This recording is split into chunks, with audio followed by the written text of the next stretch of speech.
ஆன்மீக நண்பர்கள் அனைவருக்கும் அன்பு கலந்த வணக்கங்கள். இன்றைக்கு ஆன்மீகம் சம்பந்தமான பதிவில் என்ன விடயம் பார்க்க போகிறோம் அப்படின்னு சொல்லி பார்த்தீங்கன்னா, 4வது வார சோமவார வழிபாடு எப்படி செய்கிறது அப்படின்றத பற்றி தான் பார்க்க போகிறோம். அந்த காலத்தில் பார்த்தீங்கன்னா எல்லாரும் இந்த சோமவார விரதம் என்பது 16 வாரங்கள் கடைப்பிடிக்கணும் அப்படின்னு சொல்லப்படுகிறது. ஆவணி மாதம் தொடங்கி இந்த விரதத்தை ஆவணி, புரட்டாசி, ஐப்பசி, கார்த்திகை அப்படின்னு சொல்லி 4 மாதமும் பின்பற்றுவார்கள். ஒவ்வொரு மாதத்திலும் பார்த்தீங்கன்னா 4 திங்கட்கிழமை 4 மாதம், அதாவது 16 வார திங்கட்கிழமை இந்த சோமவார விரதத்தை ஒருவர் மேற்கொள்றீங்களோ உங்களுக்கு வாழ்க்கையில் இருக்கக்கூடிய அத்தனை துன்பங்களும் விலகும், அத்தனை செல்வ செழிப்பும் அந்த நபருக்கு கிடைக்கணும், நோய் நொடிகள் விலகணும், குடும்பம் விருத்தியாகணும் அப்படின்னு சொல்லி அது ஒரு நம்பிக்கை. ஆனால் அப்படிப்பட்ட சூழல் இன்று இல்லைன்னு தான் சொல்லணும்.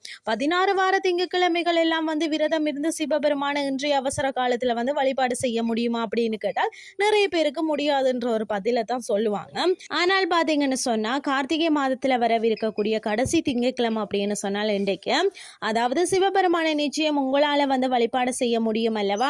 இன்றைக்கு 16 லட்டு கடையில இருந்து வாங்கி கொள்ளுங்கள், சிவபெருமான் கோவிலுக்கு செல்லுங்கள், கூடவே வெள்ளை நிற பூக்களை வாங்கி சிவபெருமானுக்கு கொடுத்துட்டு கொஞ்சம் பாத்தீங்கன்னா சிவப்பு நிற வாசனை நிறைந்த தாளம்பூ, குங்குமம் வாங்கி அம்பாளுக்கு கொடுத்து அர்ச்சனை செய்துட்டு இந்த லட்டுவை சிவபெருமான் பாதத்துல வைத்து அர்ச்சனை செய்து கொள்ளுங்கள்.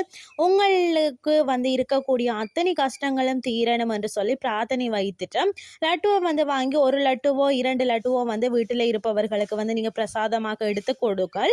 அதுக்கு பிறகு மீதம் இருக்கக்கூடிய அந்த லட்டுவை பார்த்தீங்கன்னு சொன்னால் கோவில் வாசலை யாசகம் கேட்பார்கள் இல்லையா, அவங்களுக்கு நீங்கள் தானமாக இந்த லட்டுவை கொடுக்கலாம். இந்த எளிமையான வழிபாடு உங்களுடைய வாழ்க்கையில மிகப்பெரிய மாற்றத்தை கொடுக்கும்னு சொல்லலாம்.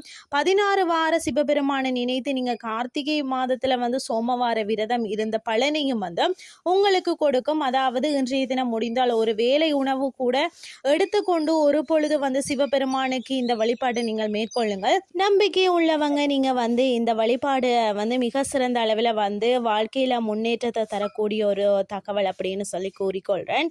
இன்றைய ஆன்மீகம் சார்ந்த பதிவு உங்களுக்கு பிரயோசனமாக அமைஞ்சிருக்கும். இதே மாதிரி இன்னும் மற்றும் ஒரு ஆன்மீகம் சார்ந்த பதிவோடு உங்களை சந்திக்கிறேன். நன்றி.